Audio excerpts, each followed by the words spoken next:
परमहंस सद्गुरु श्री स्वामी स्वरूपानंदाय नमः। पावसाचा प्रेमदीप परमपूज्य स्वामी सत्यदेवानंद सरस्वती यांनी लिहिलेल्या परमहंस सद्गुरू स्वामी स्वरूपानंद यांच्या चरित्र ग्रंथातील आज ऐकूया प्रकरण 10. धन्य हो धन्य अनंत निवास, याचा भाग पहिला.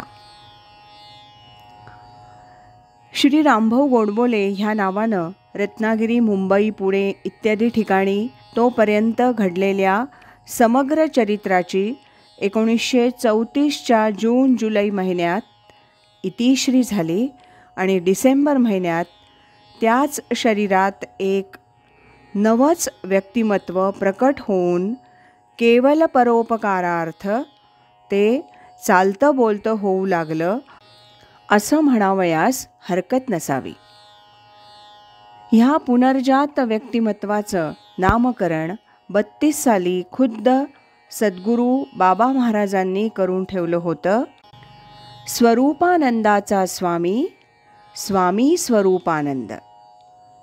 अलीकडे स्वतःला अमुक आनंद म्हणवून घेण्याची एक टूम निघाली. स्वामी ही उपाधी देखील पूर्वीसारखी शास्त्रशुद्ध संन्यास दीक्षा घेतलेल्या व्यक्तीपुरतीच विवक्षित राहिलेली नाही. हे अमुक आनंद आणि अमुक स्वामी कोणत्या कुळातले आणि कोणत्या पेशाचे असतील सांगणंही शक्य नाही. गुरुवर्य आप्पांना असल्या पोकळ, बेगडी आणि शास्त्राधार नसलेल्या स्वामी उपाधीचं वेड नव्हतं किंवा आपणाला लोकांनी मूळ नावाऐवजी अमुक आनंद म्हणावं असल्या सुप्त लौकिकाची अभिलाषाही आयुष्यात पूर्वी कधी नव्हती आणि अजूनही त्यांचा उल्लेख आप्पा असा कोणी केला तर त्यांच्यातील स्वरूपानंदाला धक्का लागत नाही. हा त्यांचा स्वभाव विशेष असल्यामुळंच स्वामी स्वरूपानंद ह्या संज्ञेचा थोडा खोल अर्थ पाहू. सद्गुरू बाबा महाराजांच्या मुखातून तू आता स्वरूपानंदाचा स्वामी झालास असे सहज सार्थ उद्गार निघाले आणि तेच फार अर्थगर्भ आहेत. सर्वसाधारण मनुष्य विषयानंदाचा किंकर असतो. उलट गुरुवर्य आप्पा हे स्वरूपानंदाचे स्वामी आहेत. यातील मर्म बरोबर समजल्यास आप्पांची योग्यता पुष्कळशी लक्षात येईल. असतो गुरुस्वामी 34 सालच्या जुलैपासून डिसेंबरपर्यंत अष्टौ प्रहर अंथरुणावर पडून होते.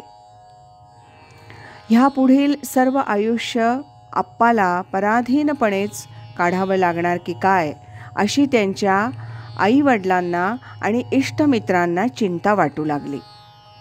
आईला वाटे, आम्ही आता म्हातारे झालो, आम्हाला मुलाचा आधार वाटायचा तर हाच आमच्यापेक्षा अधिक म्हातारा झाला. सारांश, घरातील वातावरण काहीसं उद्विग्न आणि निरुत्साही बनलं होतं. परंतु एक दिवस सहज एक व्यक्ती आप्पांच्या समाचाराला आली आणि त्या व्यक्तीच्या सहज 4-2 वाक्यातच आप्पांच्या भावी जीवनक्रमाची आणि जीवन कार्याची ही योजना भगवंतानं ठरवली होती त्याचं प्रकटीकरण बीजरूपानं झालं असं आज ठामपणे म्हणता येतं. आप्पांचे विद्यार्थी मित्र डॉक्टर बाबा देसाई यांचं घर पावसेत.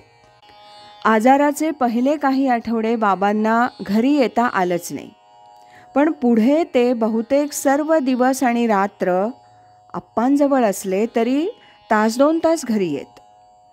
आपले वडील अण्णा यांना त्यांची हकीकत सांगत.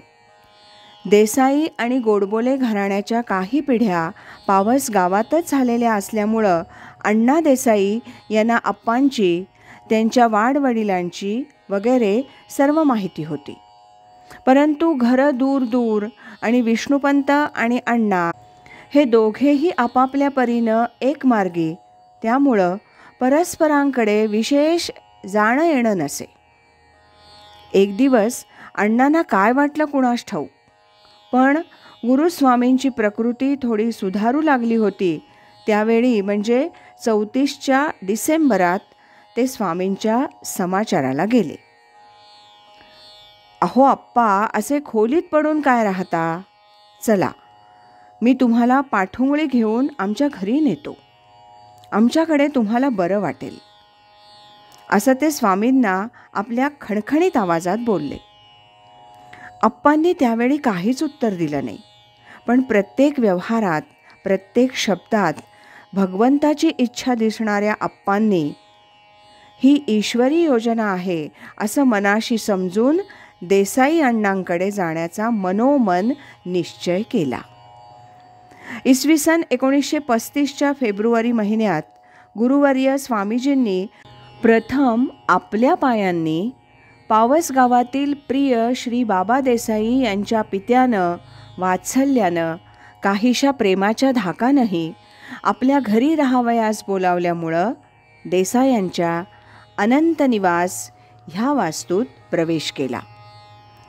पावसेतला हा अनंत निवास त्या साधू पुरुषाच्या आगमनामुळं त्या दिवशी आनंदानं मोहरला. हे खरंच, पण विशेषतः इसवी सन 1960 सालापासून तर त्या वास्तूचं अंगण, परसू आणि प्रत्येक कण प्रतिदिवशी धन्योहम धन्योहम असं स्वतःशीच गुणगुणत असतो. आज इतकंच. या 10व्या प्रकरणातला यानंतरचा भाग आपण उद्या ऐकूया. गुरुनिष्ठा ज्याची श्रेष्ठा, गौरविला ब्रह्मनिष्ठ, ऐसा स्वामी माझा गुरु. श्री स्वरूपानंद थोरू. श्रीमत सच्चिदानंद सद्गुरु श्री स्वामी स्वरूपानंद महाराज की जय. हरि ओम तत्सत.